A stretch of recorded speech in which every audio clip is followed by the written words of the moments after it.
here this afternoon that we are gathering on behalf of us with this beautiful seminar with two young doctors that is bringing a new information for us. This is the month of the year of Genesis, a book written by our father, dictated from the spirits. That this entire year we are celebrating 150 years of the Genesis book. And now, Denis Martins, doctoral researcher in databases and artificial intelligence for the University of Münster, Germany, focused on the democratization of data access. Member of the Lichte Quelle Spiritist Study Group, de Münster, Germany, and collaborate with Spiritist groups in Pernambuco, State of Brazil. And Marcelo Motta is a founder of the Birmingham Spiritist group, the Reverend Denis Owen, doctoral research in paleoclimatology, University of Birmingham, focused in how climate transitions affected the ecosystems, member of the George Whale Owen Spiritist Study Group, Birmingham. Also collaborated with the Spiritist group in Pernambuco, State, Brazil. Escola Espírita Paulo de Tarso, em Rio Formoso, em Federação Espírita Pernambucana, Recife. Two Brazilian young people, young students, young teachers that is teaching us today about the talk that we have. Oh, sorry. Is our... You put your slide now, please. Thank you.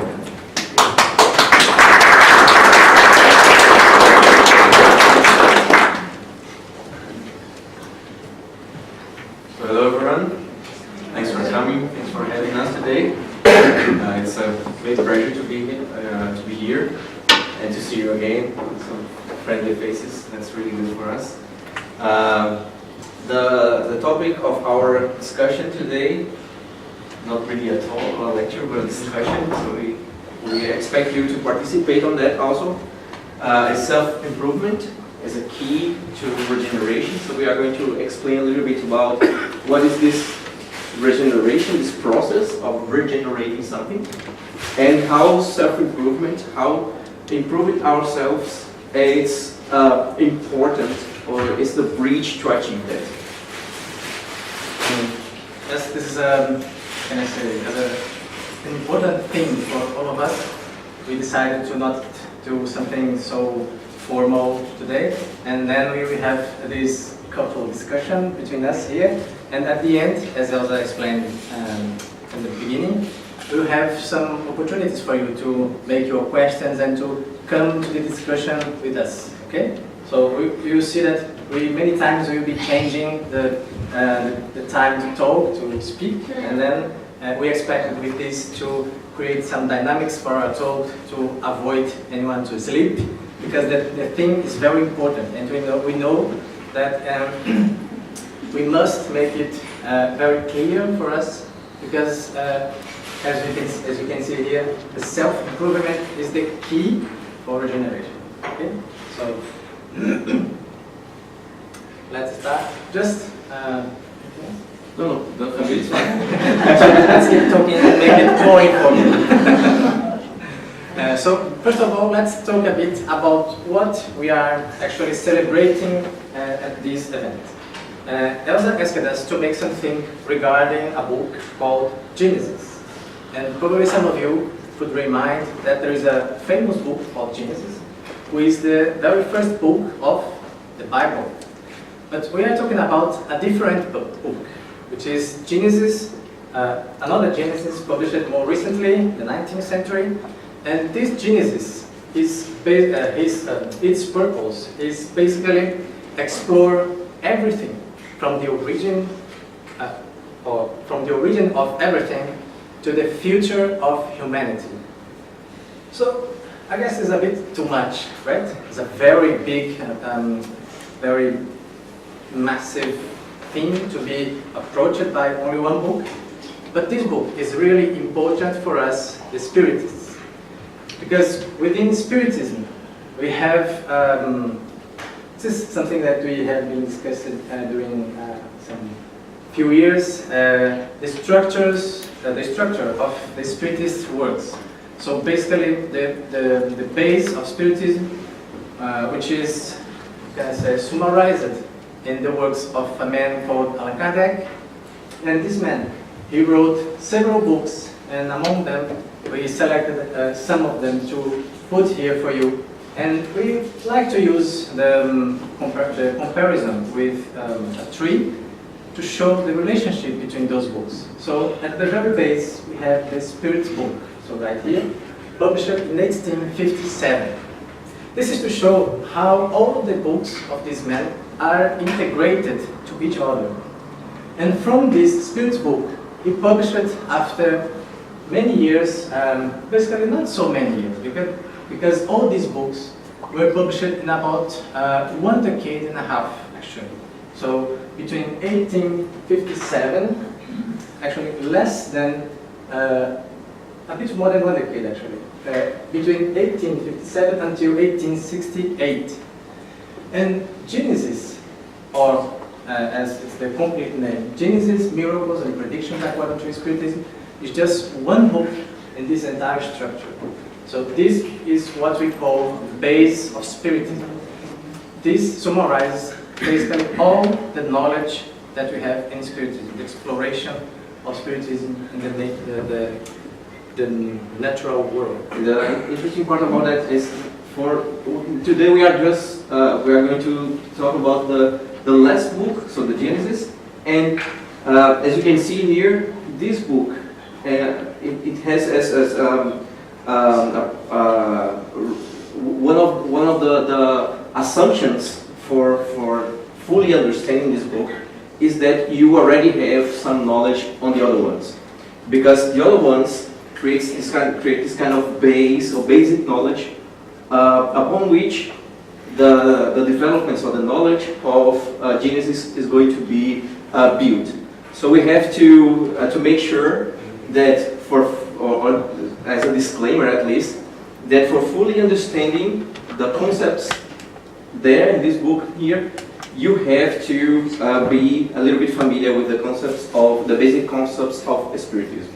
Yeah. We are going to talk about that a little bit, just as an overview, but then we are not going to cover the whole book, just a small bit of it, and it's already a lot.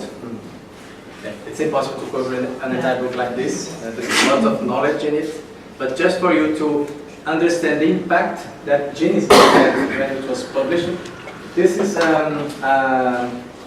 a survey that we made in the first Spiritist Journal created in the world, the Spiritist Review, called by some people as the Spiritist Magazine as well.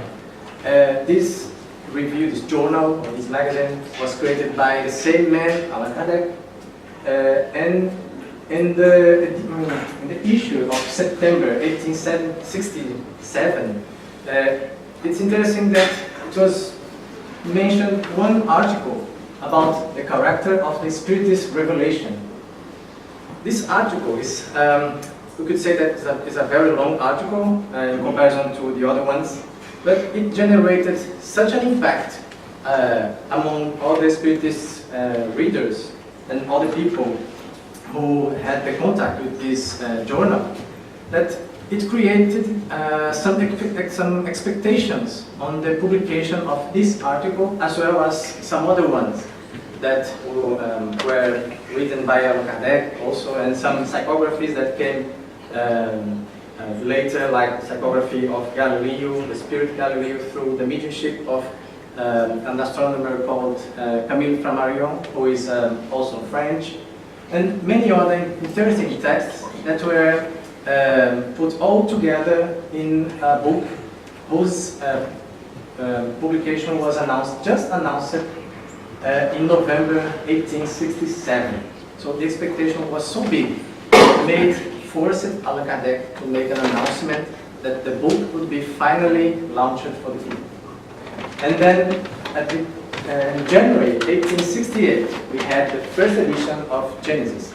And for you to have an idea of the impact, at this, just 1 month later came the second edition, and in March, the third edition of Genesis. So So people were going, people actually wanted to have contact with that knowledge. So what we have in this book that is so important, that is so attractive for people to make it have 3 editions in 3 months. Basically, it was divided into 3 parts.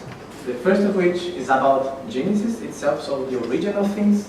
So we have the origin of the universe, the origin of... There is some important reflections on God. So the only thing that is in this chapter, which is not being approached as the origin, is God, because God has no origin according to the Spiritist point of view. The formation of the earth, the origin of the spirits. So there are lots of interesting comments that when you read and when you finish the section or the chapter, you see that you have to turn to the beginning again and start it again and read all of the chapter or the section again, because the comprehension was just probably 1% of it. There's lots of knowledge in just one phrase of this book. Particularly if you are familiar with the Genesis and the Bible, you have this kind of comparison will pop your mind, because then you have the line of argument in Genesis, which is trying to explain it in a reasonable sense, the origin of everything, so how the universe was formed, the different stages of this formation, of this creation. And if you get the same description from the Bible, then you can see some points in common, they are really in common, and some points in which the language of the Bible is more abstract and illustrative, not really literal, and that Kardec tries to explain this kind of symbols on the Bible using a logical and reasonable language. Not anymore this kind of symbolic language, but a more scientific, I would say scientific in the sense of something that you can touch, that you can verify using the reason, using this line of arguments, and not really just by the symbolic and cultural aspects of the text. And then we have the second part. It's about the miracles that are recorded in the Gospels, especially in the Gospels, but throughout the whole Bible, throughout the whole human culture. So we have some comments about if the miracles really exist, if can God perform miracles, if the nature about the nature of fluids and the miracles of the Gospel. So Kardec analyzed lots of cases in this chapter in terms of the miracles, and he tried to explain using this, I would say, method to use the term fluid to basically define everything whose essential nature he couldn't explain. So today we have, maybe Denis has much more knowledge than me on this point, but today we have some concepts on physics that we can say that the matter, for example, is a particle, is a vibration, or waves. So Kardec didn't have at that time this kind of knowledge, so he couldn't be able to use those terms to explain all the things that we have in the healing activities of the Spiritist centers, for example, of the magnetism, the animal magnetism that we use also in many activities throughout the Spiritist movement, and many other things that we see during the mediumship process. So all those things Kardec termed fluid, and he put some adjective to characterize the character of the fluid which he was talking about. So they are basically the vibrations, the waves, and the particles that we see nowadays, and the studies of physics, like that. Yeah, definitely.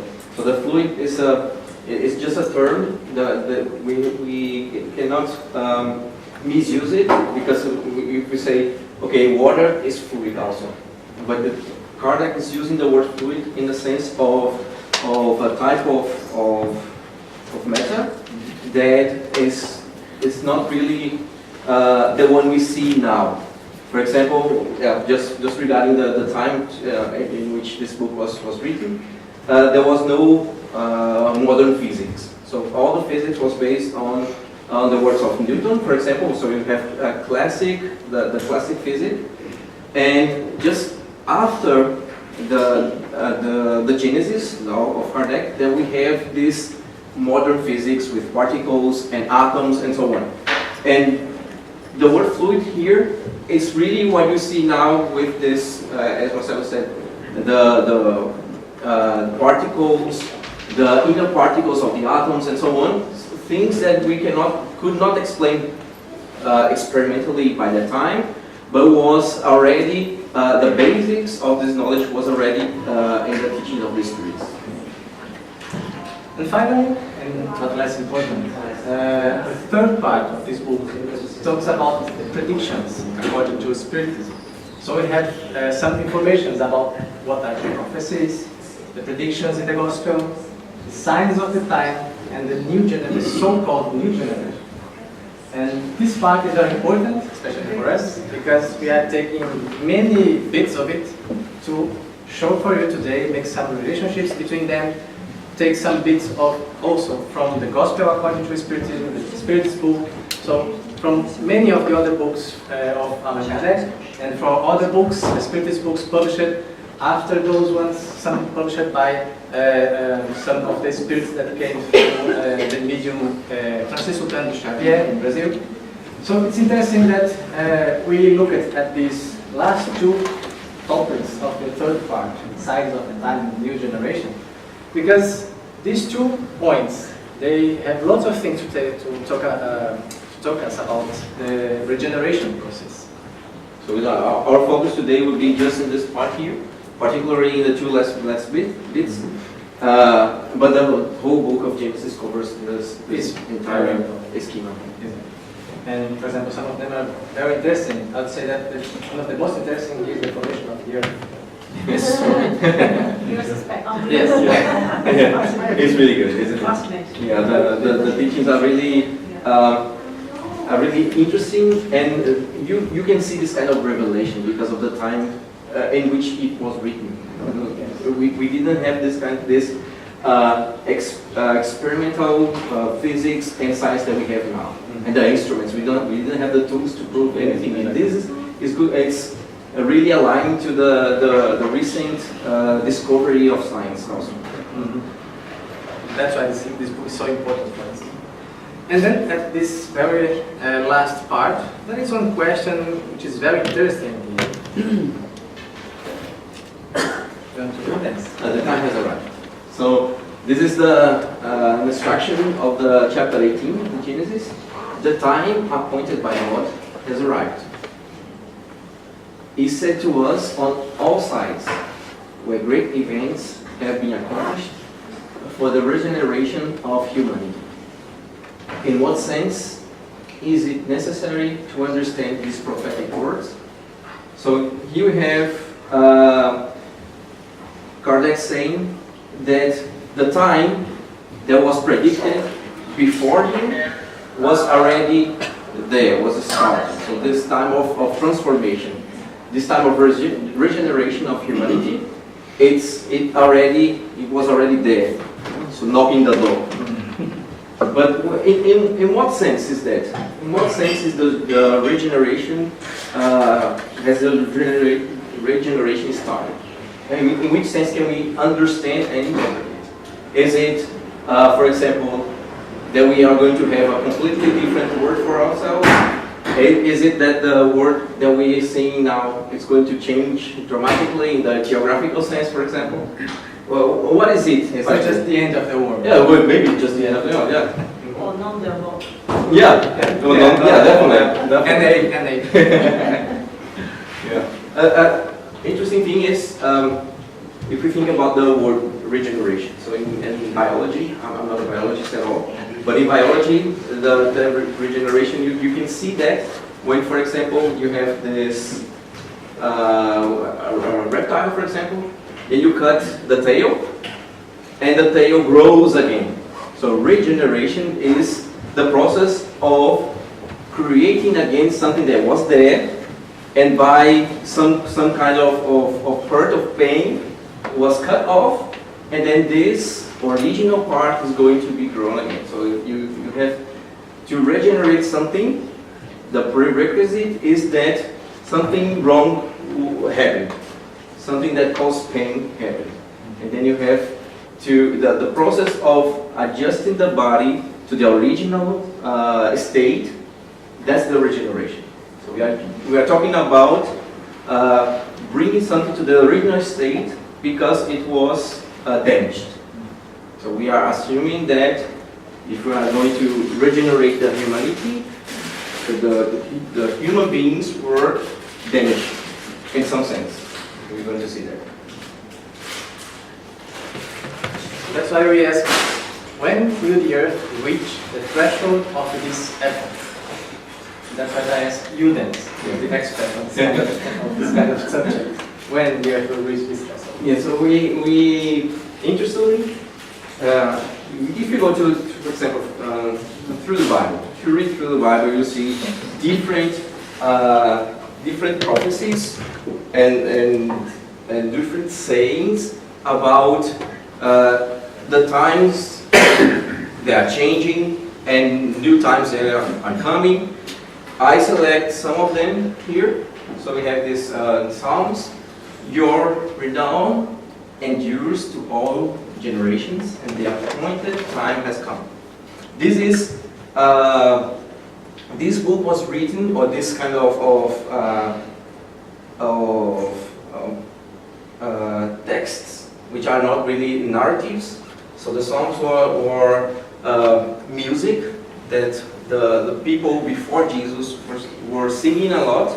So they sing that as prayers, as music, and it was really before Christ. So we have here 700 years before Christ, and the appointed time has already come. So you can see that they were predicting, or they were feeling that some change in the way they see the world was already happening.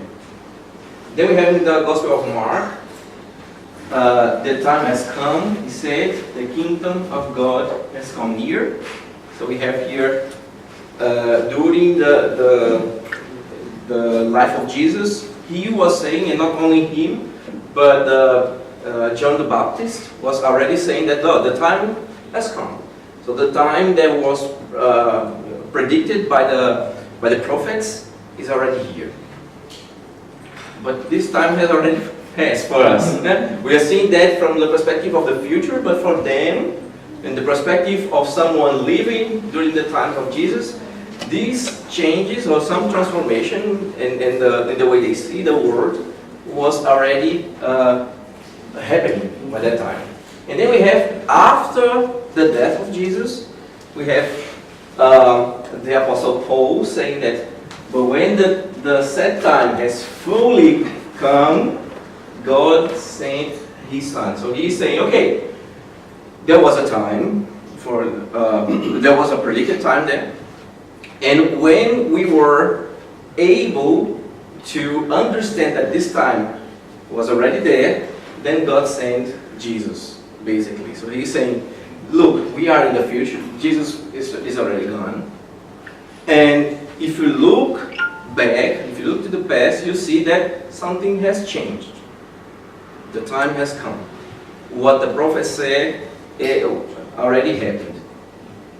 So you can see that many, and these are just three instructions from the Bible. There's lots and lots of similar things there. So only three, let's say, three possible years, yeah. or this end of the world, of this period of transformation. And you just said that there are more than this, right? yeah, for sure. If you go to the Apocalypse, or the book of Revelations, the last book of the Bible, then you can see there are lots of prophecies about times that will come also. And then we have this really not difficult but interesting problem in reading the Revelations, because then you can see, you can interpret the Revelations in the sense that everything there already happened, everything there is happening now, but that everything is going to happen. Yeah? There is no Parameter. yeah, for comparison, there's no standard for that, and nobody's wrong. okay, nobody's right. So you have to feel it, and then if that makes sense, one of the point of views for you, then use it. But it is really difficult because the world is always changing. For example, when we first went to the moon, there was a big change in technology, for example.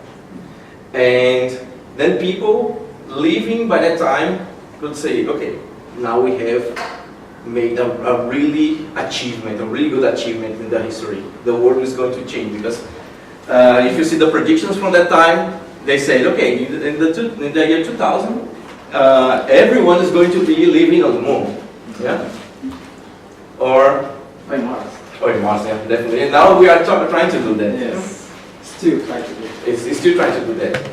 Or when you have, for example, in Greece, in the ancient Greece, when Plato and Aristotle were there was a really big change in the way of thinking.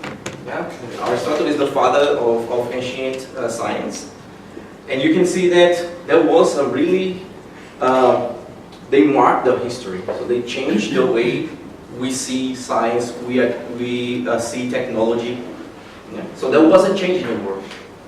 The world is constantly being transformed by us, by the living beings. And we cannot see, or we cannot say exactly when the time is going to be there. Because the time will come, definitely. The only difference is, are you going to be there when the time is definitely coming? Yeah, so if we things, that's a really interesting point of view that the Spiritism brings to us. The point of view that things or events doesn't happen in our lives. We happen to the events because we managed to be there when the event came. Yeah? Are you saying that we bring the change? We bring the change, we feel the change, and we happen to the change also. Yeah. For example, you can see some really changes in the climate. Yeah, so you can see that nature is changing also, but nature has always changed. We are aggravating the problem definitely, but nature has always changed. The difference is we are there, so we are here during the changes. Yeah? So we happen to the world and not the other way around. We were invited to be here and not the other way around. So the world is really older than us. Yeah? And the time is there. Time is flying. Yeah? And we try to catch up. And do we still have those kinds of predictions nowadays? So these are some of the dates that we collect that were through history said that to be important or dates for the revelations to become true. Just one message, a spiritual message for all of us. Be prepared for the 9th of June 2019, okay? That's the next date for the apocalypse, so just in case. Yeah, we prepare on that. We have less than a year for that. Yeah, so you remember when we were in the New Year's of the 2000, it was really, oh man, it's going to be a different millennium. Yeah, we're going to the end of the world. Yeah, and then we are here. Then we are here. Still, In 2012, because we have the predictions from the Maya. The Maya, yeah. And then it was this Even kind of films yeah. talking about that. And we are here. Yeah. So these kind of things are happening. So these kind of changes are happening. And if you see, some of them are really interesting because in the 2000, for example, we had. If you see before the 2000 and after that, we have a really huge change in the way we do things. For example, the technology, yeah, the electronics. Yeah. In the 2012, for example, we have the health, in the industry, the way we produce things, the way we, and even nowadays, the way we approach health, we perceive our own health. So that's a really change or change that you can see happening in the world. People is seeing the world differently. So forget about those dates. So we could say, for example, that every day is the beginning of a new year. Just one thing, all these dates was stated by men, not by God. So Yeah, we yeah. created this So they're basically all these dates were basically the interpretations of different men about this, basically the same process. So all of them, as Alton said, they're just predictions from men. Yeah, because I'm just reminding, when Motta said 2,000 years ago, what is 2,000 years? The time. So it's nothing, it's our creation, right? Yeah, just the point of the lecture. You have less than a year to create this following date then. Yeah, for sure. Yeah, yeah. Afterwards, what do they for me? Yeah, that's true. So we have our own dates. Own dates, yes. So in this, let's say, Judaism, Christianism, Spiritism, and line, say, we also had these appointed times predicted in different moments. So as Denis already said, in the Bible we see many times something about the appointed time. In the book Genesis, Kardec called this period regenerating world, or regeneration of the world. In this case of Earth. And Genesis is from 19th century, as I said. In the book On the Way to the Light, which is from the Spirit Journal, the spiritual mentor of the medium Chico Xavier, Francisco Cândido Xavier from Brazil, was published in 1939 and talks about something called the new aurora, or new day, the new light of one new era of the humanity. And the recent book, Planetary Transition, from the Spirit Manuel Filomeno de Miranda and the medium Divaldo Franco, published in 2010, there is something about a possible planetary transition, so the title of the book. So all those books were talking about different things, or did they just talk about the same process? Because, for example, when Emmanuel is speaking in this book, On the Way to the Light, the book was published a few months before the Second World War. And when he was basically talking about the history of humanity and how all the things are linked to each other in this big concert of God, in all the process of nature of the humanity, that all the things that happen in the humanity were necessary for its own evolution, and that everything is linked, every single process is linked to the next one to make our planet better and better after the centuries.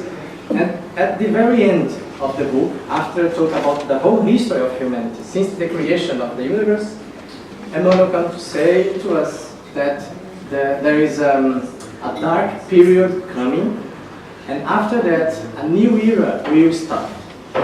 So imagine that if we would be people living at that time and reading that book, or as a single spiritist at that time reading that book, wouldn't we believe and think that after the Second World War we would have, for example, the new era, a regenerated world, a new moment in the history of humanity? Wouldn't we think this kind of thing? Probably yes, because we were in a context that maybe forced people to think so. Okay? So this is just to show us that this subject is being reported and coming again to the discussions among the spiritists, as came in discussions among all the peoples on Earth, and all the culture, the religions, and even in our small niche. So the spiritist niche that we discuss about this kind of thing. We have our own interpretation. So let's talk more about this. And to be more aware of this and not be fooled by those dates, Jesus said that, but about that day or hour, no one knows. Be on guard. Be alert. You do not know when the time will come. So the date doesn't matter if we are prepared for that. So if we are prepared for something to happen, when this happens and we are already prepared, there is no problem at all. The problem is when something is happening that we are not prepared to deal with. Then there's a problem. So, for example, if it will rain, you are not prepared for the rain, so it will be a little bit difficult to go out and approach. Yeah, so you can go to your work, for example. But if you already have your coat, so if you already prepare for that before the event happened, then there is no problem at all. You already know how to behave during this kind of hard time. The thing is, are we prepared for what is going to come? Or we are living as nothing will come at all? So the world is constantly changing. Are we living in a way that we embrace the change and live better, or adapt ourselves to live better in this new world? Or we are living the same way and then the changes are going to come and we cannot deal with the complexity that is added in those during these changes. So every time something is transformed, we add more complexity to the world. So you can see that now we have technology, we have science, we have internet, we have the world in which we are living now is more complex than before. We have complex problems to solve. We have different problems to solve. Some are still the old problems, but with a new complexity. We could solve that beforehand, for example, educating kids. Yeah, educating kids is a completely different thing nowadays than it was before, because we now have the complexity, a different complexity around us. Yeah, it was. You can say, okay, but our parents did that really well. Yeah, but we were living without internet, without such, without YouTube, yeah, without too much TV and games. And now we have social media, social networks. We have real-time data coming in, real-time information. Yeah, so the news are coming really quickly. We have more complexity, and for complex problems, we have to approach complex problems with the right tools. If we are not adapt ourselves to these changes, if we are not prepared, then the complexity is going only to increase. It's not going to go down, not at all. And we have to adapt ourselves to live in this new world. That's how nature has approached the problem of evolution. So we. Cycling. And it's really, You start here and have more complexity, and when you adapt here, came a new era. You need to evolve, you need to progress, and then come over again and again and again. I think you saw this slide. yeah, This is- we are going to talk about it definitely. And how many are- So I this think is- we are doing it, we are evolving. Yeah. Just the pace is slow. Yeah. It's natural. Definitely. And Yeah, we are better beings than we used to be. yeah, for sure. Because Even now, animals are better than we used to be. Yeah. Because it's a slow process. yeah, definitely. So we now you can say, yeah, but that's too much evil in the world. Yeah, Yes. that is definitely. But we are now Better accepting less beings. Yeah. the evil. So we are acknowledging more what is the evil, because evil was always there, but we were not aware of it. And now we are not accepting evil to happen. Yeah? So we are not allowing it to happen freely. Now we are more picky with evil, and that's good. That shows us There is the the media as evolution. well, there is the media as well, which is there to make us afraid, to control us. Mhm. Nobody says anything. A lot of things are happening in the world, better things, a lot of charities, a lot of people giving. It's not their interest to advertise this because they want to control us through fear, nothing else. Yeah, Let's make just another example. Wars. If you look at the wars throughout the history of humanity, we will definitely see changes, and for better. And you could think, how can wars be better? Probably not better, less wars. If you look at the wars during the ancient time, for example, the ancient ages, you see that when one nation was fighting to the other one, that nation was always trying to basically to extinguish the whole other nation. And nowadays, what we have, some of the nations, at least, they try to drop the bombs only on the government buildings. Fair play, Yeah. kind of. Yes, kind of. But couldn't we say that this is not an advancement? It's a bit of advancement for us, because we are seeing all the prejudice that come from a war, from a battle, and then we are trying to make less damage to the people who are not directly involved in that process, and that we could say that are not guilty, let's say. So the evil is a human invention. God has never done anything evil. It's a really human invention. And we were really good at it. Naturally, we are really good at evil. But now we are accepting less the evil to happen. So it's happening. We are we have this kind of gap between what we accept normally in life and what's going there, and what the evil that is happening. And much of the crimes that yesterday or in the past was, no, you can do that without any prejudice. Now you get punished for this. And we in the sense of the human law, I'm not talking about the God's law, yeah? The spiritual law. Because the material law is advancing in the sense that the evil has to get more prejudice and punishment for that. So the message here is, doesn't matter when the time is going to come, be prepared for it. Be prepared for it. For changing behavior. It's about change, definitely. And nature, that's now I return to the point that I would like to make. It's nature has benefit beings that can adapt their behaviors to live in more complex or more difficult situations. So the whole concept of evolution is not the strongest that survive, but the fittest individual. The more adaptable you are, more tools you have to survive, and then you survive for that. If you stay static for the changes, you will not survive. That's how nature has approached the changes.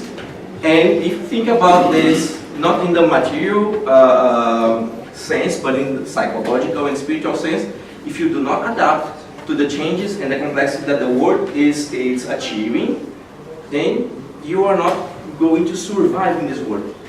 Neither psychologically speaking, so you have too much complexity now, and then your mind, if you are not able to adapt to it, your mind is still straight and static to that. You cannot comprehend the other anymore. Then you have you cannot respect the other one because he is behaving really different. Yeah, and the past was not like this.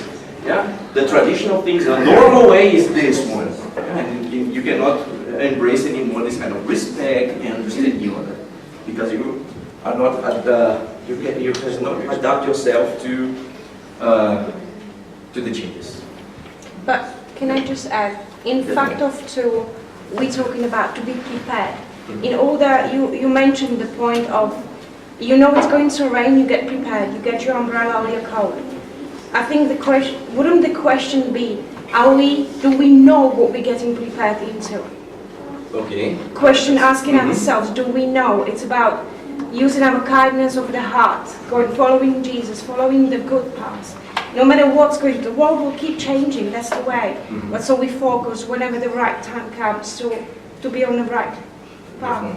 Yeah, that's the first thing to be on guard is to be alert on it. Is really to acknowledge that something is happening, and to really know what you have to change to catch up with the changes. But that's the hard bit. That's really hard, and we are going to talk about it a little bit. You have to be like a river to learn the obstacle. Yeah, that's true. Navigate. For sure. We must have aware as well of who we are and Yeah. the things that go on inside our minds. Definitely, Because definitely. I think we all have the ability of doing that. You acknowledge that, or you don't, you just ignore what is going on inside your head, or you actually stop and think and you digest it, and you try to act upon your feelings and your thoughts and improve your behavior. Definitely. Yeah, without stopping, yeah, that's interesting thing in physics. So for turning, for example, you have a car, and for turning the car, you have to slow down, right? And for example, you are going to drive this direction, and to change the direction, you have to stop and reach zero velocity. There is no way in physics, in a linear movement, to change the direction without achieving zero velocity. That's impossible by physics. So if you are going to the wrong direction, to achieve the right direction, to go to the other way, you have to stop. If you not stop, you are going to go far ahead in the wrong direction. And then you have to go back more and more to catch up. Would that be our spiritual awakening?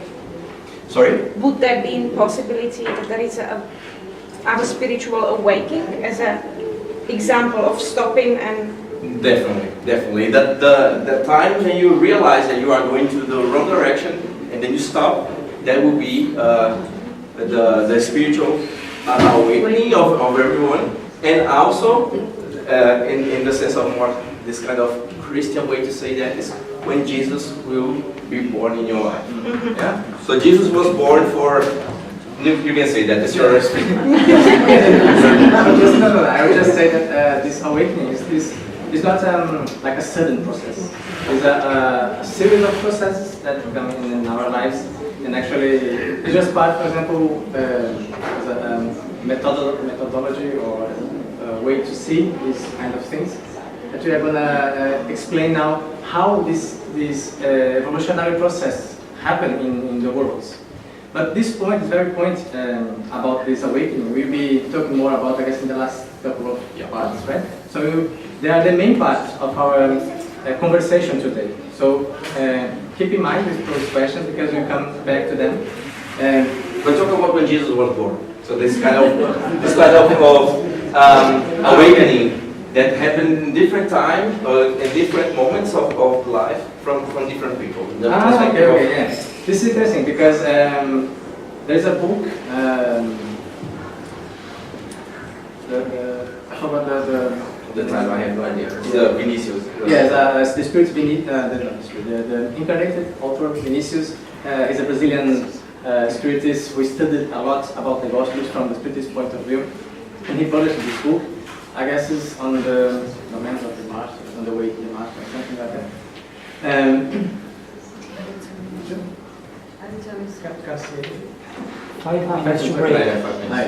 So just to finish in those 5 minutes. So in this book there is a chapter called When Jesus Was Born, when and where Jesus was born. And he tried to explain using different people from the cases of the gospel. And for example, for Paul, Jesus was born when Paul was on the way to Damascus, and Jesus appeared for him, revealing for him his true purpose on earth, that he was not going to kill the laws and the teachings of Moses. And for example, for Peter, Jesus was born when Peter was denying Jesus. So when he finally woke up for the reality of the teachings of Jesus at that very moment, and then he finally got to know who is Jesus and what are Jesus' purpose on earth. It's todo do México. It's in todo do México, so around the master. I guess we don't have this book in English, unfortunately. But then he made this very interesting approach that Jesus doesn't have. So you could say that Christmas is just a standard that we elected as a date for us to celebrate some historical fact. But actually, Christmas is a particular thing, it's a personal thing. So each one of us has our own Christmas in our lives. So when Jesus is born for us, this will depend on our own development. And after And all those persons, they had to stop. For example, Paul was going to Damascus with a purpose, and he was stopped by Jesus. Peter was running away from Jesus and for the crucifixion itself, and he has to stop. And so every single person that had this contact with Jesus, and this now not a physical contact, but in the sense of the teachings of Jesus, the moral teachings of Jesus, they stopped what they were doing, recognized that they were doing something wrong, and changed the direction. Put the effort to change the direction, but they had to stop. Okay, so And we have to stop. So we now take a break, but before it, I would just like to attract your attention for the next part, because it will be, it's my name that will be together, of course. But it's an interesting part, because we are going to talk about how the words evolve. So this is actually key. basically this. Yeah, so basically this small and simple graph, and this equation here that then will develop for us using all the calculus and all the things that we need for our development. But just to show to you in a very simple way, so don't worry about those pictures there, how the process, what are the processes involved in this evolutionary development of the words.